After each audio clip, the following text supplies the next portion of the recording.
In the mid-1990s, the city of São Paulo was shaken by a wave of brutal murders. Women mysteriously disappeared after seemingly romantic encounters. The perpetrator? A man who hid behind a friendly face and a seductive speech.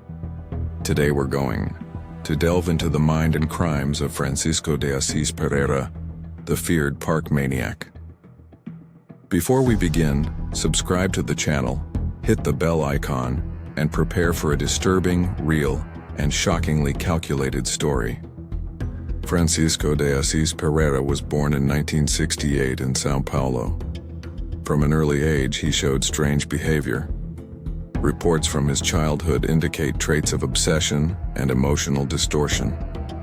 As an adult, he worked as a motorcycle courier and, in parallel, tried to get into photographic modeling. It was precisely this facade that he used to attract his victims. During 1997 and 1998, Francisco began approaching women on the streets of São Paulo, especially in the Avenida Paulista region. He introduced himself as a talent scout, promising photo shoots and opportunities in the fashion world. He carefully chose young, beautiful, and emotionally vulnerable women, many of whom had just come out of relationships. Using a fake portfolio and a lot of charisma, he convinced them to go with him to Parque do Estado, an area of dense, unfrequented forest in the South Zone. It was there that his true instincts were revealed. Upon reaching isolated spots, he transformed. The seducer became a predator. The victims were raped, strangled, and abandoned in the woods. Francisco used ropes or strips of clothing to commit the murders. Some of them were still partially dressed. He would later confess that some victims begged for their lives, but this did not deter him. The official number of victims attributed to the Park Maniac is 9 women killed and over 20 survivors of attempted assaults. However, investigators suspect the actual number of murders may be higher. The brutality of the crimes shocked the country, mainly due to Francisco's psychological profile. He was cold, methodical, and maintained the appearance of an ordinary man. The case began to gain attention when women started reporting suspicious approaches with the same pattern. A man offering work as a model. When bodies began appearing in Parque do Estado, the police connected the dots. The modus operandi was always the same. Investigations intensified and public pressure mounted. A composite sketch was released. Within days, Francisco's face was in all the newspapers. Feeling cornered, he fled to southern Brazil. He was located weeks later in Itaqui, Rio Grande do Sul, where he was arrested without resistance. His arrest occurred on August 4, 1998. During interrogations, Francisco coldly confessed to the crimes, showing no remorse. He recounted chilling details such as the pleasure of seeing fear in his victims' eyes. He said he heard voices, acted on impulse, and hated women. He also reported childhood trauma involving abuse suffered, which allegedly contributed to his violent behavior.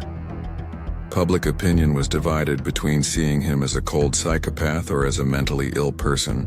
Psychiatric reports classified him as having antisocial personality disorder, i.e., a psychopath. This was decisive in holding him criminally accountable. One of the most striking survivors was Ana Carolina, who recounted in rich detail the terror she experienced. She described how Francisco was cold yet gentle, and managed to convince her to accompany him. At the moment of the attack, she fought with all her might and managed to escape by running through the woods, screaming for help.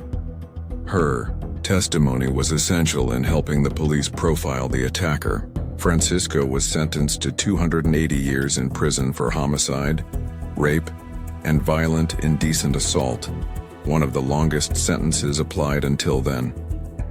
He has been imprisoned under a closed regime ever since.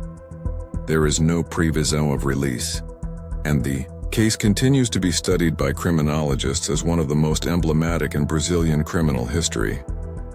The accounts of the survivors are particularly striking. One victim said that, at the last moment before being strangled, she managed to convince him to let her go by saying she had a small child. Another said that he suddenly changed his mind and took her back to the subway as if nothing had happened.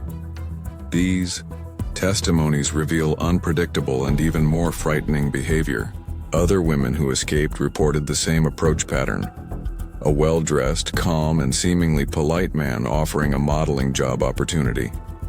This false recruitment was a characteristic trait of predators who use charm and manipulation as primary weapons. Media coverage was enormous. Major newspapers and television channels covered every detail of the case. Sensational headlines featured the faces of the victims and the criminal. The entire country stopped to follow the hunt for the Park Maniac. Fear spread rapidly among women, especially in São Paulo. The impact on society was profound.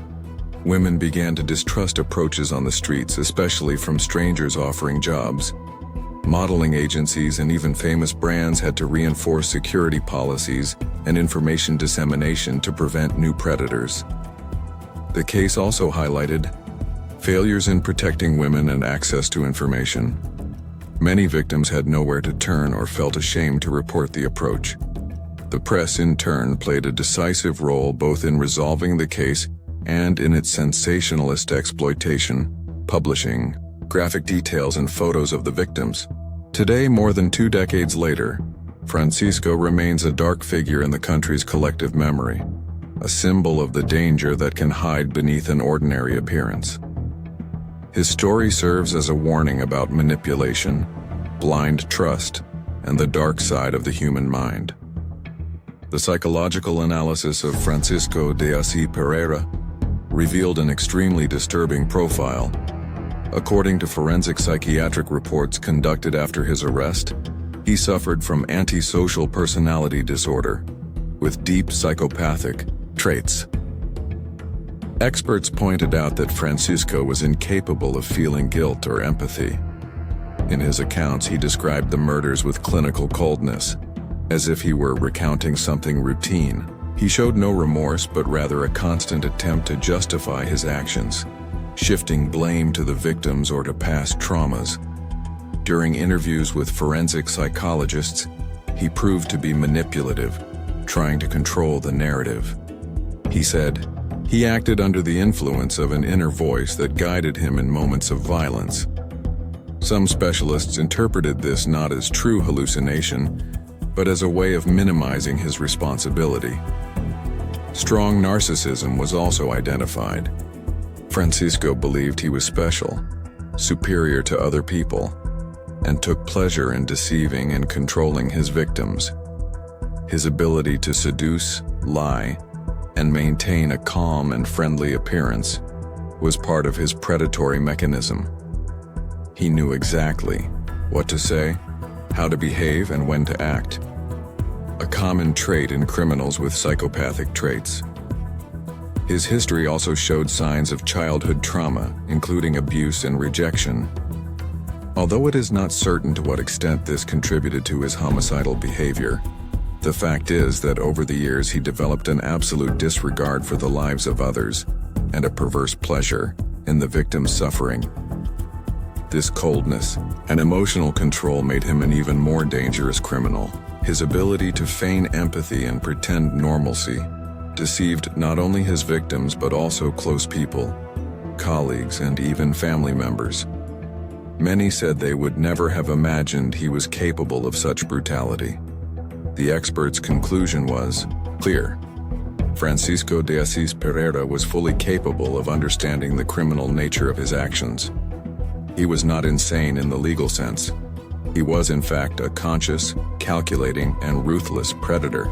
If you liked the content, like the video, comment your opinion and share it with those who also enjoy true crime stories. Every week, we'll bring cases that shock the world with details, context, and a dose of reflection. Thanks for watching, and until the next one.